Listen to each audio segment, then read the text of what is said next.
Can everybody hear me? No? No?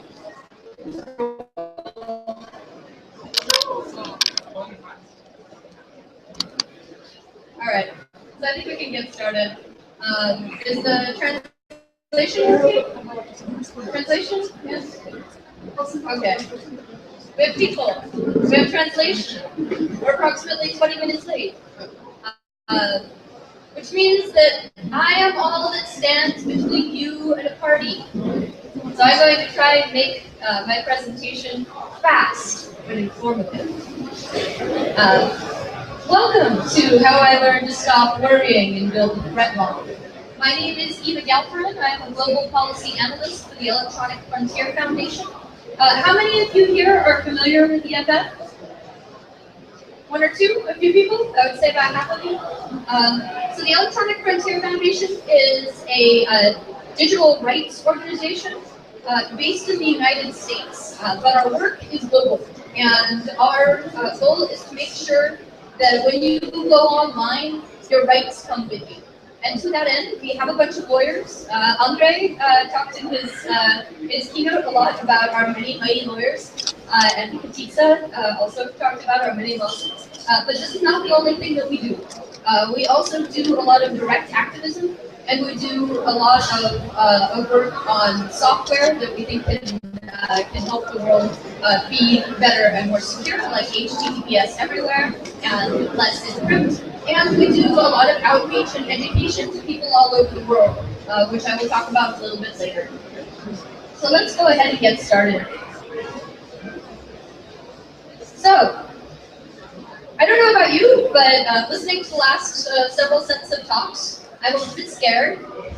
The world is a very scary place, and everybody is spying on us pretty much all the time. And if you have been listening to these talks, it's possible that you're very confused about what you should do about this, short of going out and marching in the streets. And don't get me wrong, I think that you should march in the streets. But I think there are a few other things that you can do as well. So we're going to talk a little bit about threat modeling.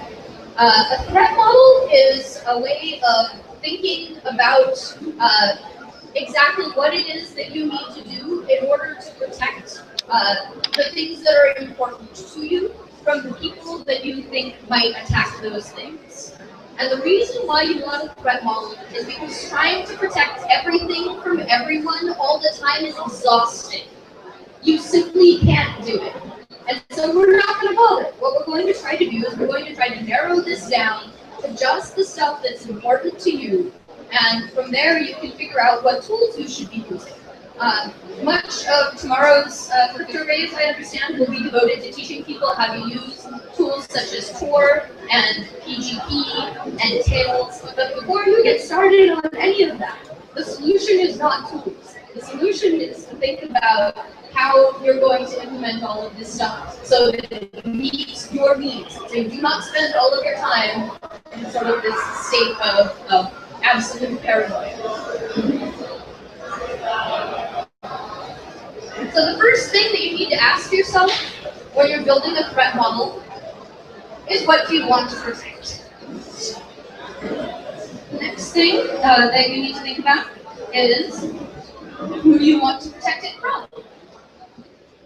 The third thing that you need to think about when you're building your threat model is, how likely is it that you will need to protect it? How bad are the consequences if you fail? And finally, how much trouble are you willing to go through in order to prevent those consequences?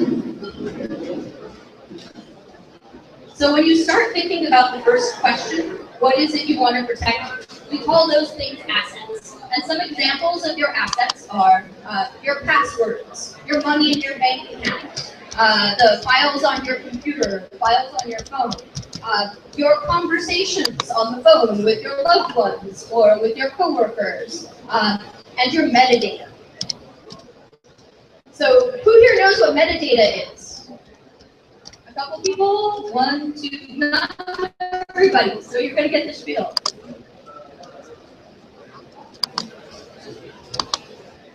Metadata is important. The reason that metadata is important is metadata is everything about your data that is not the content of your communication. So if you are sending somebody a letter, then the letter inside the envelope is the data. That is the content of your communication. But the envelope with the address that the data is going to, and with your return address, this is all metadata. It is on the outside. It is the information about the data. And the reason why metadata is so important is because it can give away a lot about you. People who are spying on you, who are surveilling you, don't necessarily need to have the content of your conversation in order to learn about you. The most common examples that I use are, so you were there in the middle of the Golden Gate Bridge at 2 o'clock in the morning, and you called the suicide helpline, but we don't know what you talked about. Everybody here knows what went down. There's absolutely no question.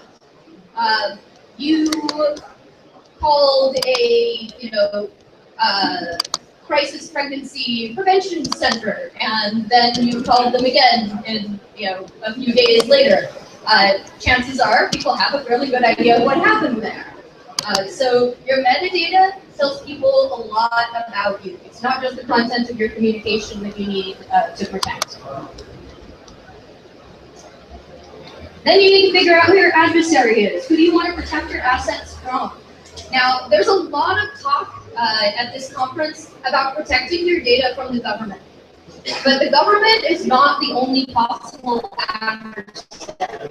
This is NSA. This is not all about your local spy agency or the Five Eyes. You could be trying to protect your data from your classmates, or your parents, or the police, or advertisers, or companies. There are all kinds of people who have no business getting their hands on your data.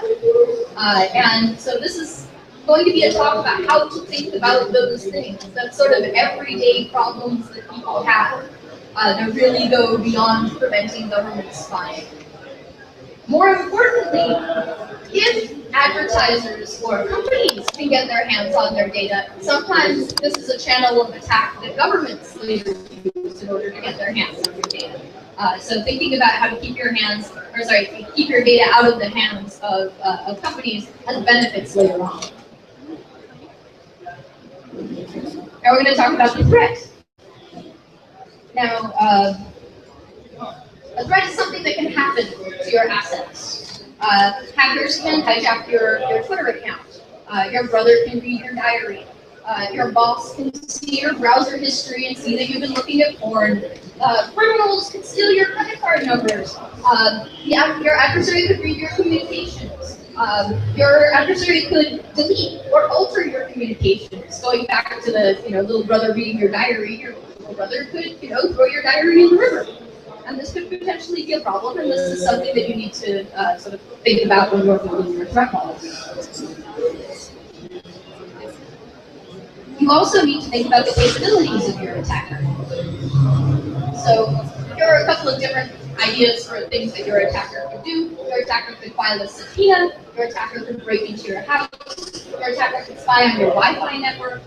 He could put a tracking device on your car. He could force you to give up your passwords. He could torture your friends or your family for information. Your attacker could just shoulder surf and get the password on your phone while you're entering. There are all kinds of things that an attacker can do. And as you can see, this is not just about bad guys hacking into your computer. There are a number of different routes of attack. There are legal attacks here. There are social attacks here. There are physical attacks here.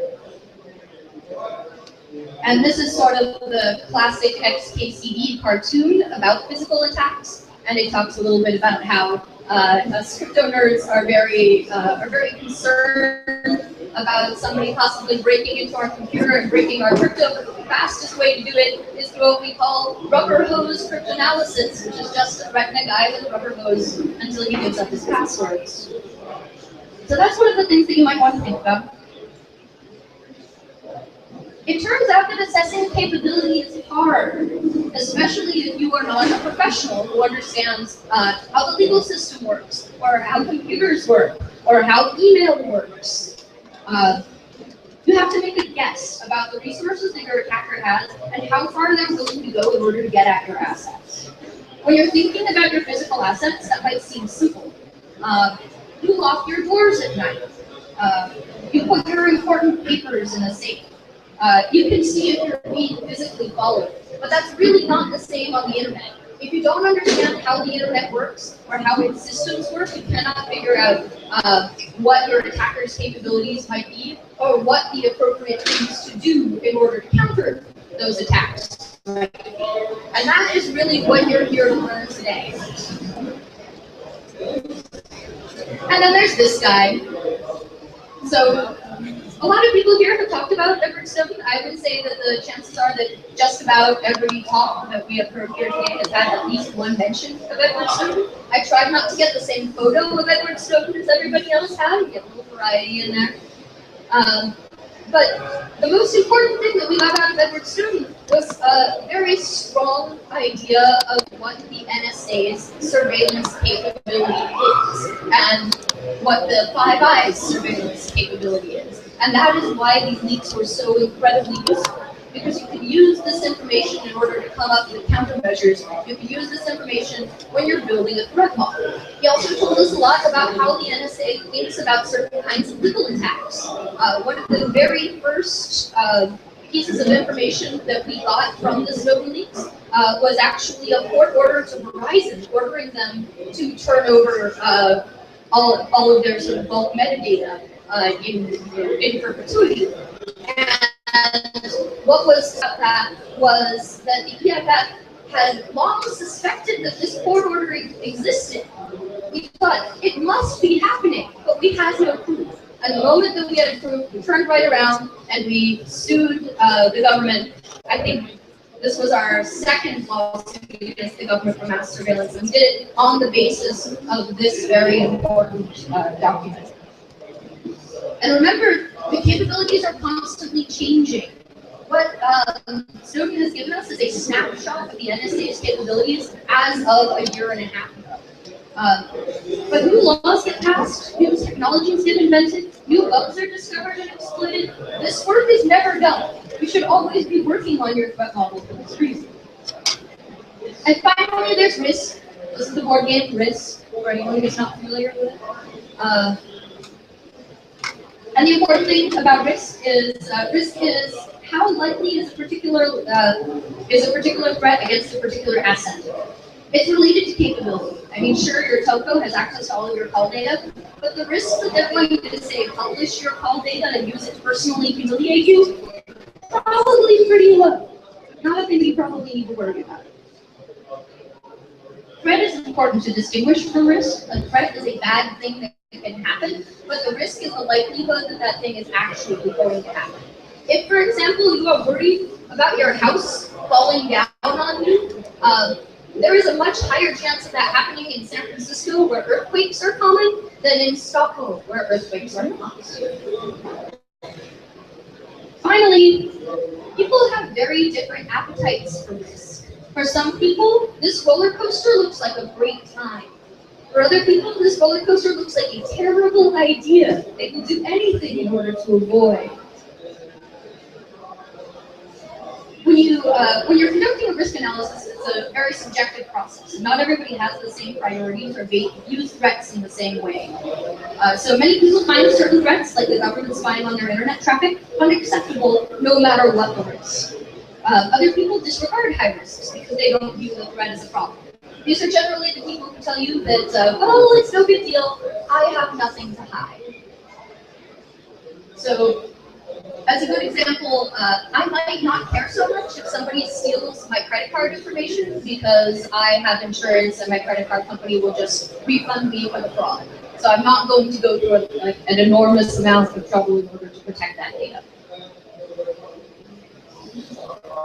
Now, this brings us to one of the two kinds of people that you're likely to find after having encountered all of this very scary information. These are nihilists. They believe in nothing. And a privacy nihilist is a person who looks at all of this and says, this is all very scary, I give up. I'm not going to do anything. Because the government knows everything all the time anyway. And so why should I bother using encryption? Why should I bother with any of these tools? What an enormous pain in the ass. This is costing me a lot of time and a lot of worry. Let the government just see everything that I do out in the open. And I would like to pretend that privacy nihilism is limited entirely to, boring people with really boring lives. But one of the first privacy nihilists that I ever met was an activist in Egypt several years ago, just before the fall of the Mubarak regime. And he said essentially that I do all of my activism out in the open, and I dare the government to do something about it. He has spent the last 2 years in jail. On the other end of the scale are privacy vegans. Bless them. This is a photo of my esteemed and vegan most being that I have ever met. Seth, until very recently, did not own a cell phone. And so a privacy vegan is a person who finds the risk that somebody is spying on them completely unacceptable. And they're willing to go through a lot of trouble in order to mitigate that risk. And so they don't have cell phones. They might not have a Facebook account or a Twitter account. They may not use Google. They may just decide not to have a computer at all or use the internet. They pay for everything with cash. And you can see what the downside of privacy veganism is. For one thing, you're not going to be invited to a lot of parties by your friends because they don't know how to get in touch with you. But I think that the most important thing is that it is simply inconvenient to live your life this way, in much the same way that it is very inconvenient to be a vegan in Sao Paulo. There are people who are willing to do it, and they have enormous principles and more power to them, but not everybody really has the willpower to stick with this. And so I'm here to tell you, you don't have to do this, and it's okay. Security is a process, not a product. You guys are going to learn about a whole lot of tools. You're going to learn about Tor and Tails and PGP, and you might come away with the impression that all you need to do is use these tools and everything is going to be okay. And this is not true. I'm sorry to give you the bad news now. What is really going to give you privacy and security is thinking about when you need to use these tools, when it is appropriate for you to do so. And not using stuff that you don't need to use, not taking all kinds of precautions that you don't need to take, but also knowing how to take precautions in situations with very high risk, or with risks that you find unacceptable. It really all depends on how you feel about the roller coaster, assuming that the roller coaster is state surveillance or your brother stealing your diary. So what you really need to do is you need to build a threat model, and then you need to figure out what tools and processes are appropriate. And your threat model may change over time. For example, you probably were not born an activist. You did not emerge from the womb with a little sign saying, free Mumia or something like that. I assume you come by these ideas over time. And the extent to which the government is interested in your activities may change over time. There may be an election that results in a government elect you. A new law may be passed that makes your political views considerably more illegal. And so those are the times that you really need to sit down and reassess your threat model. It is better to err on the side of caution, or to be conservative in your threat model making, because privacy and security are not retroactive. Once somebody has found out information about you, once they have read the contents of your messages or your diary or gotten your passwords or stolen your credit cards, you can't get that back. So it's best to think about these things in advance and not before they, not after they happen. And you might think, where am I going to find out about all of this stuff? Not only a crypto party, but also EFF has a project called Surveillance Self-Defense, which you can find at ssd.eff.org. It's available in a number of languages, including Arabic, English, French, Thai, Vietnamese, Spanish, and Urdu. I think we have Russian coming up, and I've been pushing for Portuguese. So hopefully everybody will be able to read this guide very soon. And it contains not just a bunch of how-tos, but also a lot of very useful overviews about how to think about these tools and the kinds of questions that you might have. So some examples of the kind of stuff that we have includes a discussion of how to securely erase your data, or how to choose a good VPN, or how to think about your communications in general, or how to choose a good password. So all of these resources are available at ssd.eff.org.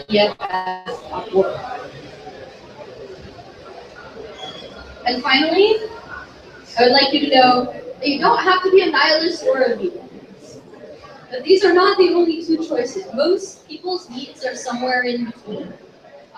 Not everybody has to protect themselves from everything all the time. And if you can just sort of pare it down to the stuff that's really important to you, you can protect the things that are important without sacrificing too much of your convenience or your time or your ability to learn stuff or your ability to communicate with your friends. This is totally possible. We will walk you through it today. SSD will walk you through it at your leisure if you would like. This is not even common. Finally, there are a couple of people that I would like to thank who have been really instrumental in the area of thinking about threat modeling. They include my colleagues Ken Carlson and Danny O'Brien. Bruce Schneider, who was really a pioneer in this area and is on the board of directors of the Electronic Frontier Foundation. And finally, Jonathan Stray, who did a lot of very interesting work on this area, specific to journalists who have a set of problems that I think really go beyond the scope of this talk. And now, I will open the floor up to questions. Yes? I understand that the government gave you the United States a great fire behind the thing about the job. Do you think people worry much more about when you're looking for a job in the place? People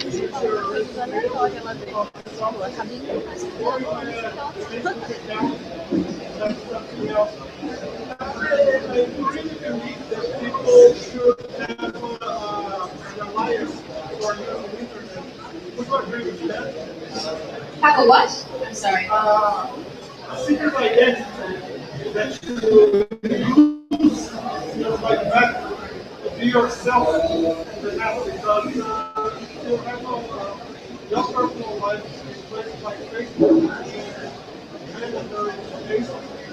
You have a life, you have to have a Facebook account. You have to Facebook account, your name, you know everything about it.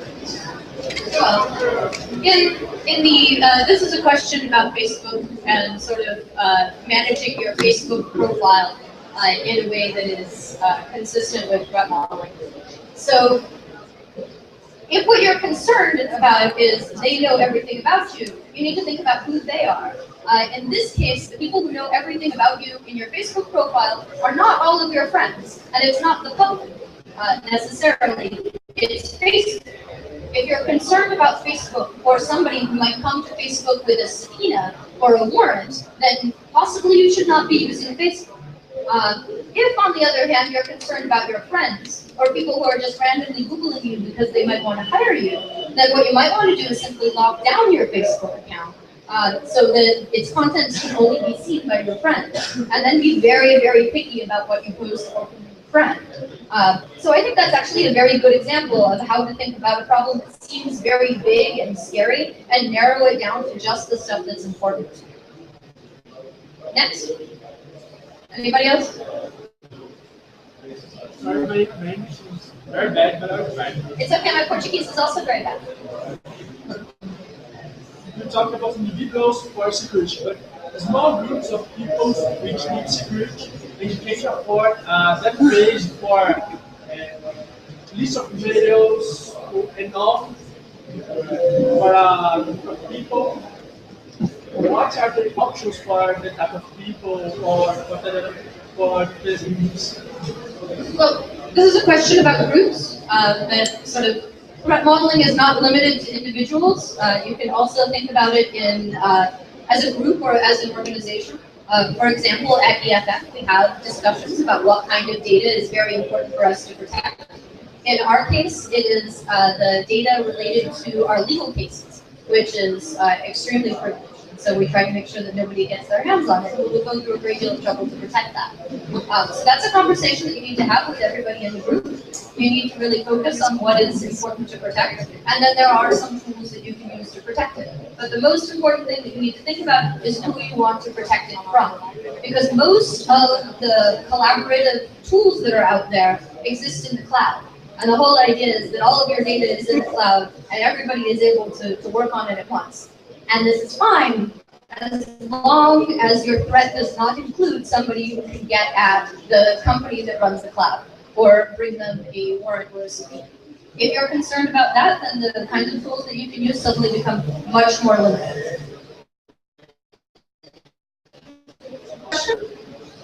How people see this video the state of protecting their personal life? Here in Brazil, I think it's very difficult to explain. Someone they should have what culture is going on in the internet, giving information about themselves. I mean, outside activists,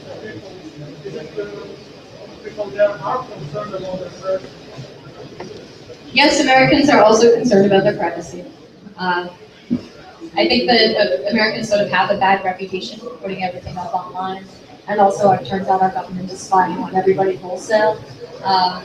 But one of the biggest sea changes that we have seen in attitudes of people all over the world, including in the United States, is that the Snowden revelations have really made them think about their privacy and security. And not just their privacy and security against the government, but their privacy and security against each other. And I think that this is a very important conversation that's long overdue, because most of us do not control our own data.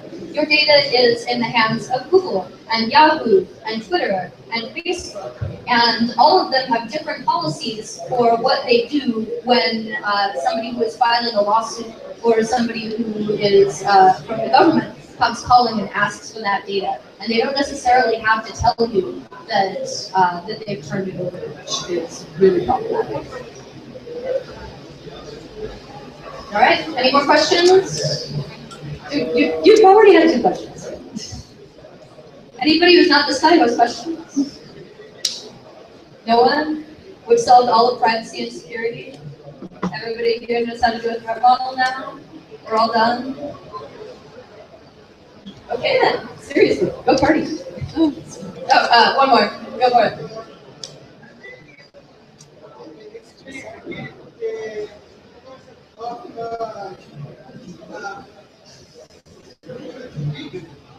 I wanted one more explanation of the concept of a security vegan. The reason I'm not picking on vegans are very nice people. The reason that I chose veganism as my metaphor is because vegans usually become vegans because they have a very strong belief that they should not contribute to the harm of animals, and they're willing to go through a lot of trouble in order to stand by that belief, including not eating dairy products or eggs or meat. And if you have been in the restaurants of Sao Paulo, then you may have noticed that getting by without eating all of those things is almost impossible. It's extremely tricky. A privacy vegan is a person who decides that the possibility that somebody may spy on them is so unacceptable. It is nobody really knows what the risk is, but definitely that they have decided is an unacceptable level of risk, and so they're not going to create that data in the first place. So what they will do is they will not have a cell phone, or a Twitter account, or a Facebook account. It might be very hard to get a hold of them, but as a result, they're not leaving behind all this tracking information about who they are and what they're doing for the government. So that's what a privacy vegan is. Yes? We can make a security net security, because if you are thinking about the group, little group is a little bit how we can split it together and make it easier. Okay, but if you don't think in a big group, how do you think about it? And when in big movements and mass movements, somebody who thinks this movement can talk about things without the things are first are security, but people can make the information not secure because we have so many people who have big movement and how to manage that. Well, the way, if this is a question about how to maintain operational security in mass movements, and the answer is that you don't. A lot of the organization is done out in public, and you sort of dare your opponents to come at you. But you can also take a lot of inspiration from other political and guerrilla movements, which divided themselves up into cells. And the whole idea is that you have a cell. The cell does not know about the other cells, and if your cell is compromised, then you cannot snitch out the other cells. For a mass movement, this often means a mailing list that only a few people are on, where everything is encrypted, or something along those lines. But generally, not everybody has to know everyone else. Not everybody has to know everybody else's business. In sort of a broader sense of how you build a mass movement around, being concerned about your privacy and security, I think that privacy is a universal human right for a reason, and that is because the feeling that there is something of yours, which is precious and unique, which is not anyone else's business, is a universal human feeling. We wear clothes, we lock our doors, we understand that we are different people at home than we are at work.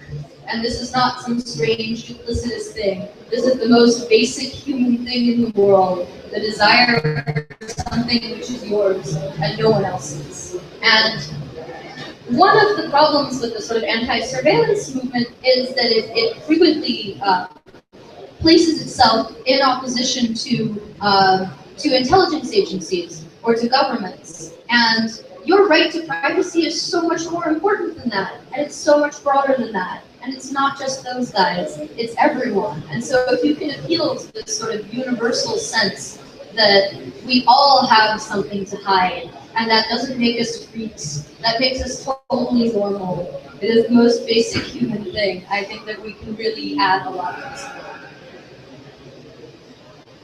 Any more questions? Going once, going twice, all right.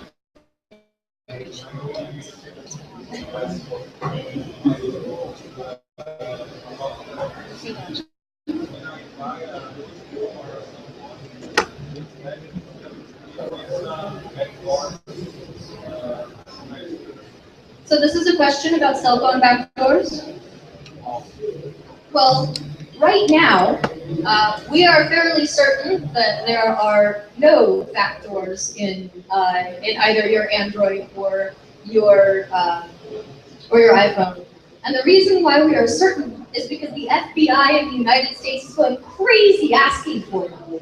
So if they already existed, I'm pretty sure they wouldn't be pulling their hair out like this. But I do think that, as Katisa mentioned in her keynote, that the government's backdooring our communication devices is really one of the big political sort of things that we're going to have to overcome in the next few months as American government continues to pressure American companies to put all of our data at risk, because it's not just Americans' data that will be available once there are backdoors. And once you have backdoors, it's not like only the American government will be able to go through them. When you build a backdoor, you rarely get to decide who's going to walk through it later. You've just created a weakness in your structure, and it's very possible that other governments will exploit it. So I think that cell phone backdoors are very bad news for everyone, and we should fight them vigorously all over the world. And it's not just a problem with the American government. Last question? We do not have a last question. We've solved everything. All right. You may ask another question. It's just a simple question. I think you're late.